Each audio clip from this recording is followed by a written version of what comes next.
you believe that the hydroxy treatment is the future for health and wellness? I do. Just in general. Yeah. I absolutely do. It'll be implemented by everyone everywhere. And it's kind of like the Ford Model T days when Henry Ford said, "I want to have a car in every driveway."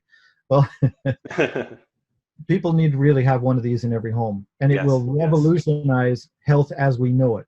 Suddenly, we may have a actual health care system instead of Yeah. a sick care system. Yeah. Like right now, it's more profitable to keep people sick because you're selling the drugs and all that kind of stuff, and sick people keep coming back for more drugs. So if you mitigate the symptoms instead of curing the disease, then you have essentially a captive audience that will continue buying your product, which is the drugs and stuff. So Wow. this way, people just won't get sick, and then the doctors will be there for healing broken bones and maybe doing cosmetic surgery and things like that. The healthcare, the billions and billions that are spent on healthcare right now will be mitigated just by having one of these machines in every home. I'm really pleased to be doing this interview with you, and I think that the people who are on the live call and those who are going to watch this after the call, it's just we're amazed with what the technology can do and what it can bring. So, how can customers get in touch with you, George? They go to eagle-research.com. So eagle like the bird, and then a dash mark, and then research.com. And there's a contact page so that they can click on it and send me an email from there. So that's how they get in touch. And of course, then they can go to the shop, to the store and buy the machines and what have you as well. Well, that's brilliant. So, I mean, that pretty much does as far as my questions. Now, I think there are some comments here from some of our members. So let's see what we have. You ready to answer a few more questions? Absolutely. It's my pleasure. Excellent. Okay.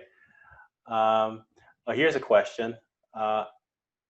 How to determine how long to breathe the HHO per day? That is a very good question. Okay. So one of the things that happens at first, so there's a time when you have to get into it. You have to think of hydrogen as a food, because you normally get it from your food. You can't just breathe in hydrogen from the air because it's got mostly oxygen and nitrogen, and there's a very teeny amount of hydrogen. In fact, if you have a hydrogen balloon, you see that whoof, up in the air it goes. Back to God. So in any case, the atmosphere doesn't have hydrogen. So where do you get your hydrogen from? Well, most people didn't know, and even doctors didn't know for hundreds of thousands of years. It's only recently that anybody paid attention to this, just like when Isaac Newton got bonked on the head with an apple, he said, "Oh, well, what about gravity?" So anyway, so this hydrogen thing is important, and you get it from your food. So your food has hydrogen in it, hydrocarbons essentially, and when you eat, your body it breaks it down, starting with the enzymes in your mouth and the mastication, and then goes through the acids in your stomach and the lower intestines. But the actual hydrogen doesn't get released from the food until your colon. Okay, your food is almost coming out of you, and and that's where the bacteria live that do the final breaking off. It takes a lot of energy to break the hydrogen off of anything, because hydrogen is tightly bound to molecules on the planet, or else poof, away it would go. Right. All right. So now the key thing is that these particular bacteria, and you can imagine there's millions and millions of different kinds of bacteria, but there's bacteria that are best at breaking the hydrogen off of food. Okay. And those bacteria happen to be very sensitive to antibiotics. And what do we do whenever anybody is sick or anything like that? We feed them antibiotics. So you get a short-term gain if antibiotics do work and help people get over a minor crisis, but it killed those bacteria. So the long term, your immune system has now suffered because you don't have the hydrogen to support the immune system, because those bacteria need to be rebuilt. And I'm hoping that people will get into probiotics that will regenerate that, and there is research that's going on with that. Nevertheless, hydrogen is important, and it comes back to it's a food. Hydrogen is actually a building block of life. So imagine that you are on a starvation diet and you haven't eaten anything for a month. If you don't have a 7-course meal, you have a little soup, else you're going to be sick. And the same thing happens with the hydrogen. When you first start inhaling it, you want to inhale it slowly, or all kinds of weirdnesses can happen because your body suddenly gets this massive treasure trove of food that it's needed and starts doing all kinds of things with it, and it makes you feel weird. So And the weirdnesses can be headaches or rashes, or you can't sleep, or you sleep too much, or okay.